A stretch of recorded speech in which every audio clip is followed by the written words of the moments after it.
So I'm currently in an undisclosed location and we're going to talk about football.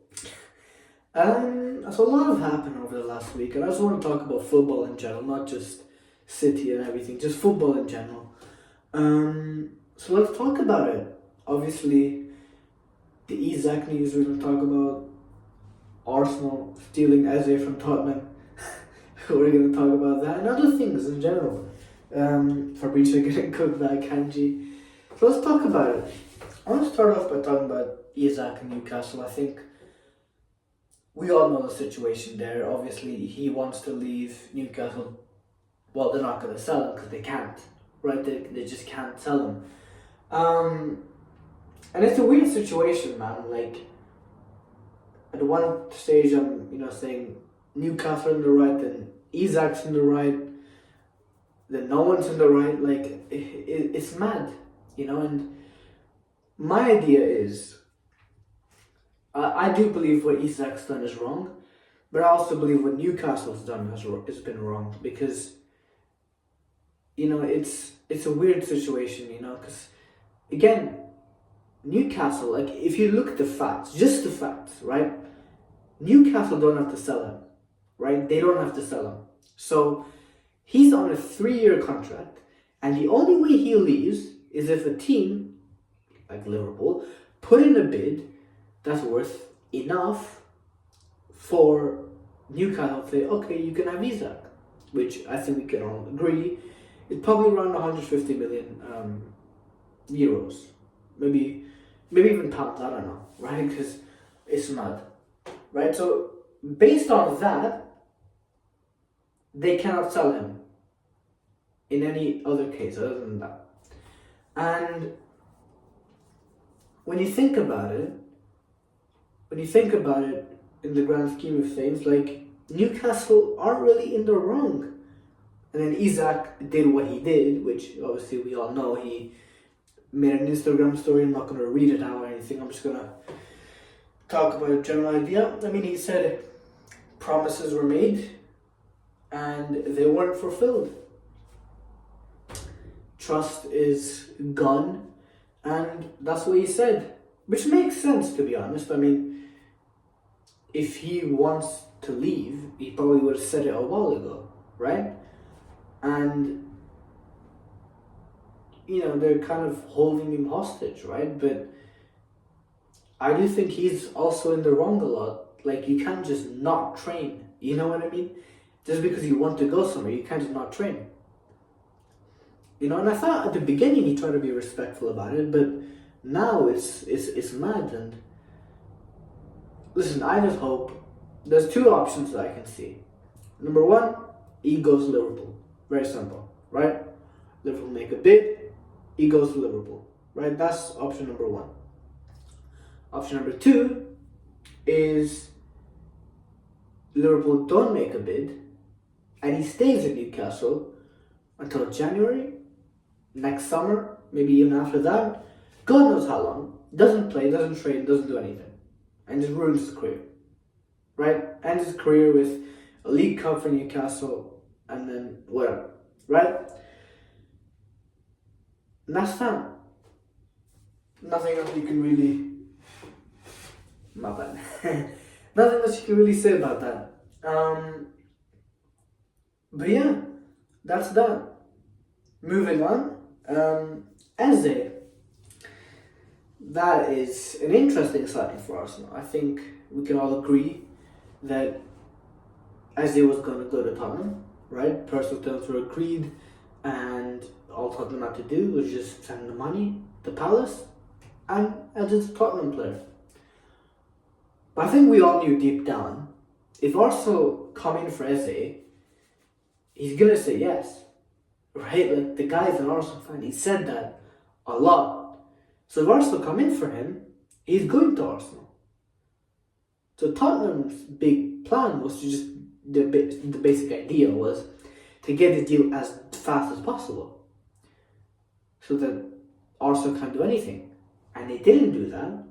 Arsenal come in, and within hours, they get EZE, which again is a really good signing for them. I think it benefits them a lot, right? They need someone on that left hand side to improve, because they're, sorry for spit by the way, this happens.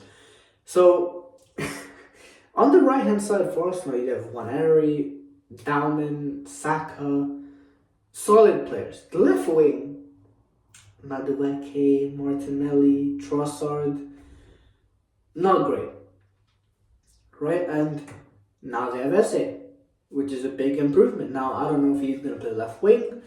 I think it's going to be kind of like Omar Marmoush at City. So he's going to be like starting 11 and everything as a left winger, but he's going to sort of cut inside to be that left 10, and he's going to let the fullback, so Skelly, Calafiori, it's probably going to be Skelly, to be that sort of left wing back that you see at City with Ryan and Nuri, which works. It works, right? Because Eze, we know he's not a traditional left winger. He does play on the left a lot, but he's not a left winger, right? He's more of an inside attacker, right? Like Marmoush and all those players. So it's a very good sign for Arsenal, and it does make their squad look a lot stronger. I still think they need one more left winger, just someone, or maybe not left winger, but someone on the left hand side, or someone who can play on the left hand side really well. But I don't think it'll happen, because then they need to sell Trossard or Martinelli or Madueke, which they just signed Madueke. Trossard's on a new contract. Martinelli, they're just not going to sell, are they? So, yeah, I think that's the window for Arsenal, and it's a good window for them. They signed a striker, they signed a left 10/left winger, they signed a 6, they signed a couple of centre backs, another midfielder. It's all a window for them. And it's going to benefit them a lot. And I think this signing, it may be the one to push them over the top. I don't know. We'll have to see. But it's a very good signing. Moving on. Any other news? I mean, we can talk about City news. Apparently, Liverpool have entered the race for Rodrigo, which is not good, right? It's not good for City, because obviously, if Savio, by the way, in case you didn't know, if Savio leaves, we might go get Rodrigo. We might. If Savio leaves, right? Big if, right? It's not like Fabrizio Romano said this like a billion times. Only if Savio leaves will City get Rodrigo. Go in for Rodrigo, not get him, but go in for him. Right? Just to make it clear, in case, you don't know, right?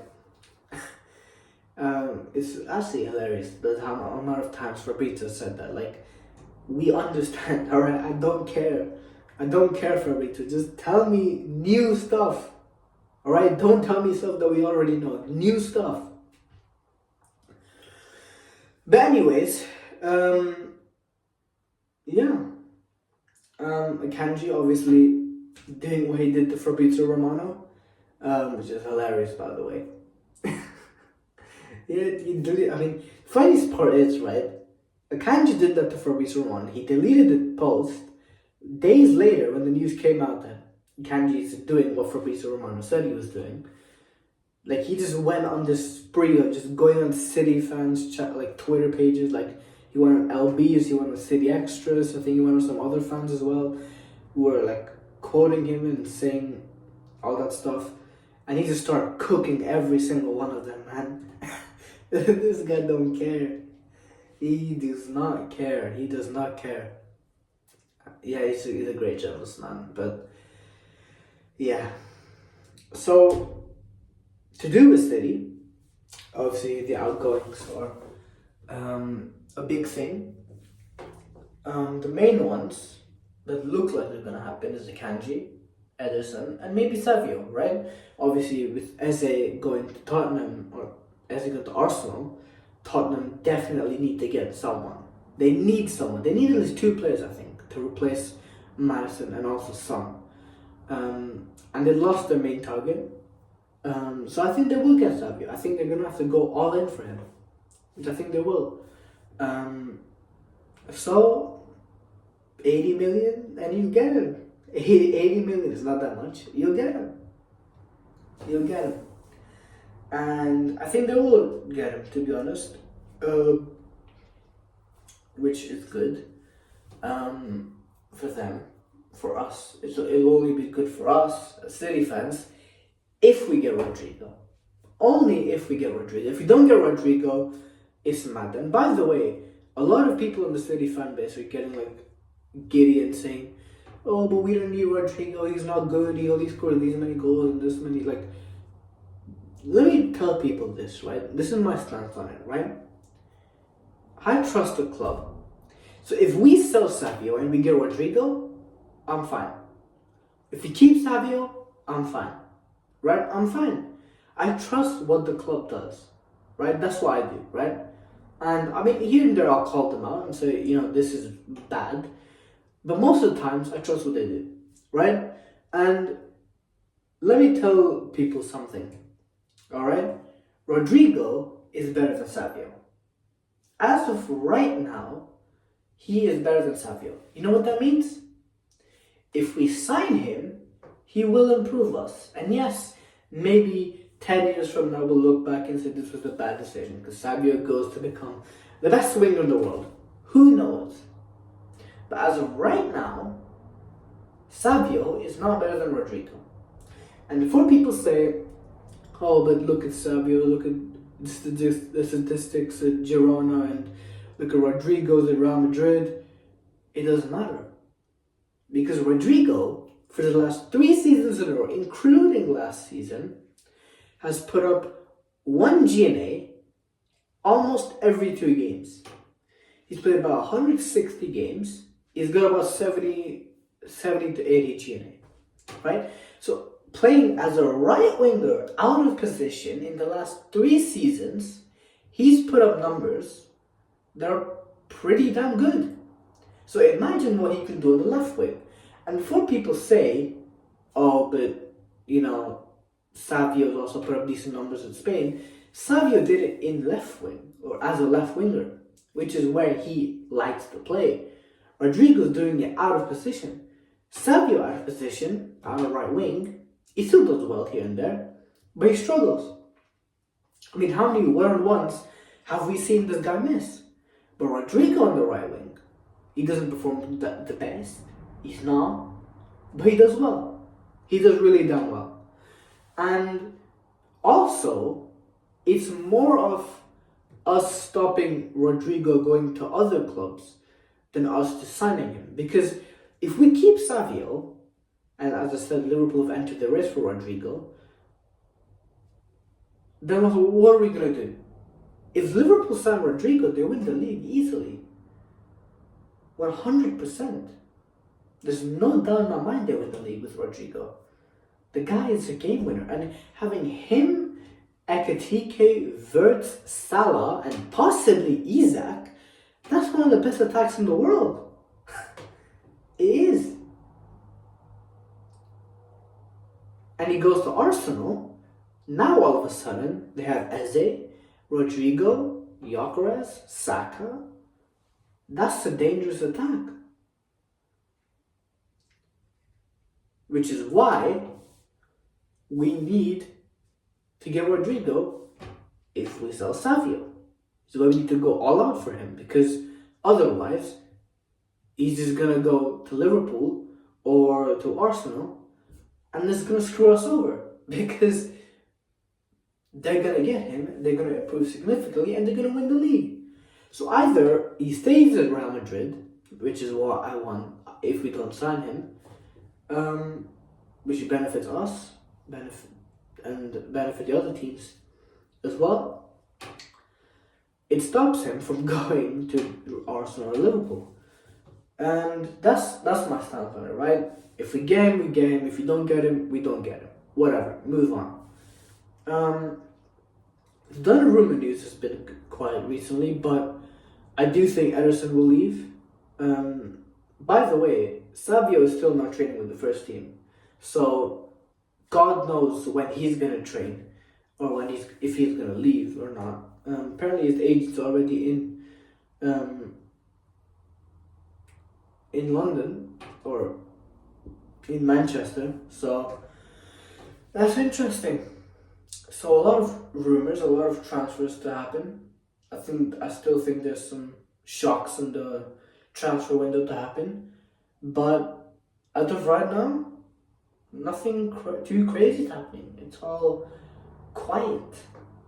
It's relatively quiet. Obviously, the Tottenham thing with EZE, it is what it is. But as of right now, it's calm. It's calm. It's quiet. It's calm. But a storm is brewing, and I do think there's still some twists left in this transfer window in the Premier League title race. So stay tuned.